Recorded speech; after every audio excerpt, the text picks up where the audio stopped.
अस्सलाम वालेकुम नाज़रीन, मैं हूं सरदार तैयब खान और आप देखें GN प्लस। नाज़रीन, इस वक्त मेरे साथ मौजूद है पाकिस्तान तहरीक इंसाफ के तर्जुमान शुएब शाहीन साहब। शुएब साहब, बहुत बहुत शुक्रिया GN को अपना कीमती वक्त देने का।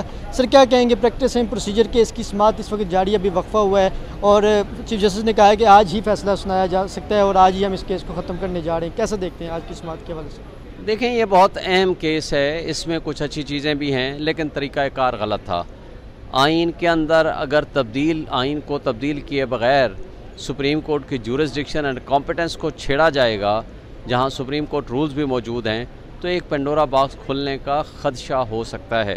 तो बहरहाल ये एक इम्पॉर्टेंट केस है और इस इम्पॉर्टेंट केस के ऊपर फुल कोर्ट बैठी हुई है और इसने फ्यूचर के मामलात तय करने हैं कि सुप्रीम कोर्ट ने किस तरह आगे फंक्शनिंग करनी है, किस तरह राइट ऑफ अपील मिलेगा कि नहीं मिलेगा, और अगर मिलेगा तो क्या इसका इफ़ेक्ट रेट्रोस्पेक्टिव हो सकता है या नहीं हो सकता, क्या क्लोज एंड पास ट्रांजैक्शन वाली जो चीज़ें हैं वो भी इसमें कवर होंगी या नहीं होंगी, बहरहाल डिपेंड करता है। सर, ये बताइए कि अडयाला जेल में इमरान खान साहब का साइफर के हवाले से जो ट्रायल का आगाज़ होने जा रहा है, आप क्या समझते हैं कि अपील के हवाले से भी हाई कोर्ट में इसकी समाअत लगी हुई है, इसको कैसे देखते हैं? खान साहब कब तक जो है वो इन मुख्तलिफ मुकदमात से जो है वो बेइज्जत बरी होंगे या कब तक इम्कान ज़ाहिर किया जा सकता है?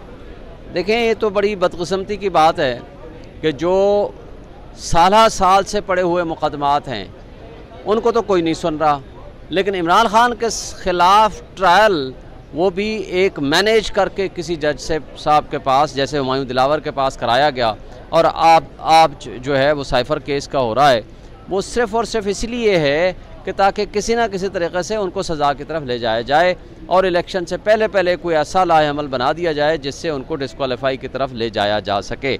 ये उनकी नीयत है, लेकिन वो अपनी इस नीयत में कामयाब नहीं होंगे। साइफर का केस बदतरीन मिसाल है ग़ुलामी की। एक शख्स जिसने मुल्क की सलामती और ख़ुद मुख्तारी का दिफा किया, उसको आप कह रहे हो कि ये मुल्ज़िम है, और जिन्होंने ग़ुलामी का तौक़ पहन के इक़्तिदार हासिल किया अमेरिका की मदद से, उनको कहते हो कि ये मुद्दई और मुनसिफ बन गए हैं। तो मेरा ख़्याल है कि इसमें कौम अब सब जानती है, इनसे शदीद नफ़रत करती है जो इस तरह की हरकतें कर रहे हैं, लेकिन इससे लोगों में मज़ीद नफ़रतें फैल रही हैं। मैं समझता हूँ कि इनसे मुल्क को नुकसान होगा, 25 करोड़ आवाम को नुकसान होगा, इससे हमें कोई फ़ायदा नहीं होगा।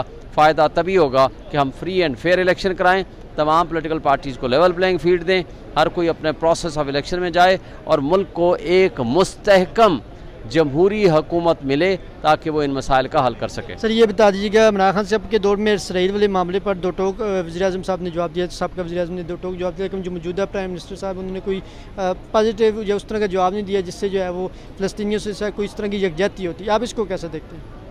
देखिए, मेरा ख़्याल है कि फ़लस्तीन के इशू पे सबसे स्ट्रॉन्ग आवाज़ या इमरान खान की हुआ करती थी या रजब तैयब एर्दोगान की है और या ईरान की है, और मेरा ख़्याल है कि पाकिस्तान को भी बड़ा खुल के रोल अदा करना चाहिए और इसमें एक बड़े अच्छे तरीक़े से आप इसमें फ़लस्तीनियों की मदद कर सकते हैं। इसमें OIC का इजलास हो रहा है, उस पर भी बड़ा ज़ोर देना चाहिए पाकिस्तान को। पाकिस्तान एक न्यूक्लियर स्टेट है और इसका एक रोल है, और इस रोल को उम्मत मुसलमा और स्पेशली फ़लस्तीन के हुकूक़ के लिए काम करना चाहिए। सर, ये बस आखिर में बताइए कि इमरान खान साहब से उनके बेटों की टेलीफोन पे बात या उनसे कोई मुलाकात के हवाले से कोई इक़दामात उठाए जा रहे हैं सुप्रिटेंडेंट जेल की जानिब से, या अभी तक उस तरह का कोई काम नहीं हुआ? नहीं, अभी तक कोई मुलाकात, कोई बात, किसी किस्म की कोई गुफ्तगू नहीं हुई। तो इमरान खान साहब का अपनी कौम को क्या मैसेज है जेल से? आप आखिरी जो खान साहब से आपकी लास्ट मुलाकात हुई तो उसमें इमरान खान साहब ने क्या कहा है, क्योंकि नवाज शरीफ साहब भी जो है वो वापस आ रहे हैं और कल का आपने जलसा भी देखा होगा, और इसके अलावा भी शादरा वाला भी जलसा आपके सामने है कि अवाम उस तरह जलसों में शिरकत नहीं करी, हालांकि वहाँ कोर्ट में हर तरह के तंदूरी नान वगैरह हर चीज़ वो वहाँ प्रोवाइड कर रहे हैं, लेकिन अवाम का फिर भी रुझान उस तरफ नहीं आ रहा। देखें, इमरान खान का एक ही पैगाम है, घबराना नहीं है।